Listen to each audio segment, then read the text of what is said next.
I have just come from Buckingham Palace, where I have accepted His Majesty the King's invitation to form a government.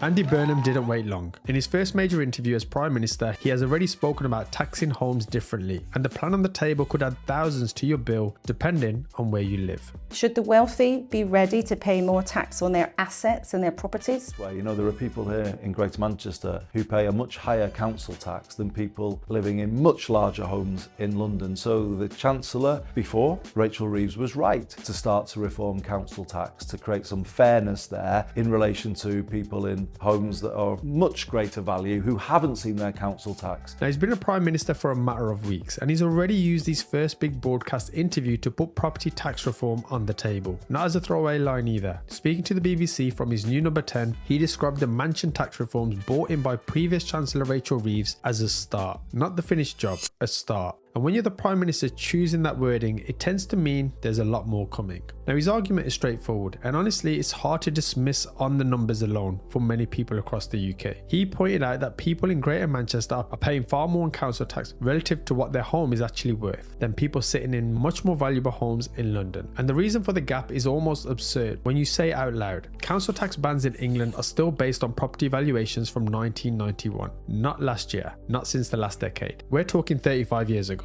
Homes have moved in completely different directions since then. We've seen London values exploding for most of that period, and the tax system never quite caught up. So Burnham's basic position is that this is unfair and it needs fixing. Now, that's a political backdrop, but here's where it turns into actual numbers you should care about, especially if you own a property in London or the South East. Now, there's a petition currently running organised by a campaign called The Fairest Share, and it's already got 100,000 signatures. That threshold matters because it guarantees a debate in Parliament, which should take place after the summer recess. Now, what this petition is actually asking for is a complete removal of both council tax and stamp duty, but replacing it with a single new charge called proportional property tax. Now, the mechanism is simple: 0.48% of your home's current value charged annually, rising to 0.96% if the property is empty, a second home owned by a foreign national. Put that into real terms, and a 300,000 home would pay somewhere around £1,440 a year under this system. Now, scale that up in London, because London property values are so much higher than the rest of the country, and because the tax is based on what your home is worth today rather than 1991, London is the only region in the entire UK that would end up paying more overall under this system. The estimated hit to the capital is an extra £7.5 billion in tax. That's not a small adjustment. That's a genuine significant transfer of tax burden onto London homeowners specifically. And the proportional tax isn't the only idea being floated, which is worth knowing because it tells you the direction of travel matters more right now than the specific mechanism. According to reporting from the Telegraph and the iPaper, there are at least two other options sitting on Burnham's desk. One is land value tax, which charges based on the value of the land itself rather than the building sitting on it, and the other, more simpler option is just lowering the threshold for the mansion tax surcharges that was already announced at last year's autumn budget from 2 million down to 1.5 million, which would put a lot more London and South East properties into the higher tax bracket without touching the wider system at all. Now, the iPaper reported that the government officials and more than 100 Labour MPs, including the newly formed Labour MPs for Council Tax Reform Group, were pushing for this kind of reform, even before Burnham took office. So this isn't just one Prime Minister's pet idea. There's a real institutional appetite behind this. Now, I want to be balanced here because it's easy to make this sound like it's already decided, and it isn't. Downing Street has actively pushed back on how close this is. A number 10 source told the press directly that suggestions any of this is under active consideration are simply not true.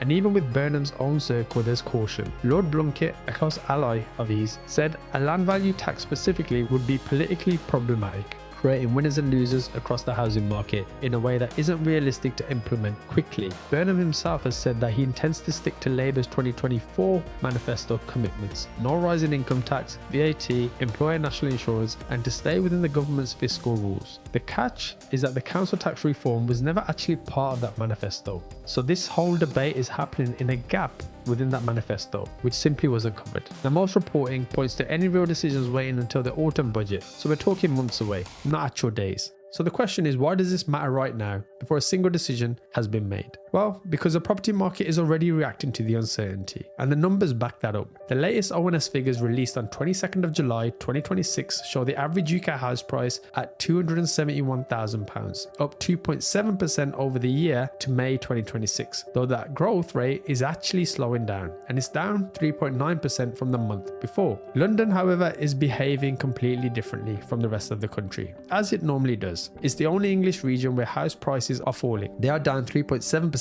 annually, making it the 9th consecutive month of decline. And if we break that down even further, it's really inner London driving that, down 5.9%, which is quite a considerable amount. Now, outer London is only down by 0.3%, and if you look at the individual boroughs, it actually gets even sharper. And I'll throw some of these figures up on the screen for you guys to have a look at if you're interested. Now, there's one more angle worth raising here that doesn't get talked about enough, and it matters specifically if you're a landlord rather than just an owner-occupier. Council tax has traditionally been the tenant's responsibility, not the landlord's. But if the land value tax or proportional property tax change that relationship, either by shifting who pays or by scaling the charge more aggressively with property values, that could genuinely change the rental market considerably. Now, nobody in the government has addressed that question yet some brokers are already saying that clients are pausing purchasing decisions purely based on the uncertainty. That uncertainty alone is doing a lot of the work in the market right now. Now, where does this leave things? Well, nothing's confirmed. None of this is imminent. But you've got a Prime Minister who's used his very first major interview to signal the current system is unfair. A petition with real momentum forcing Commons debate, over 100 MPs pushing for reform,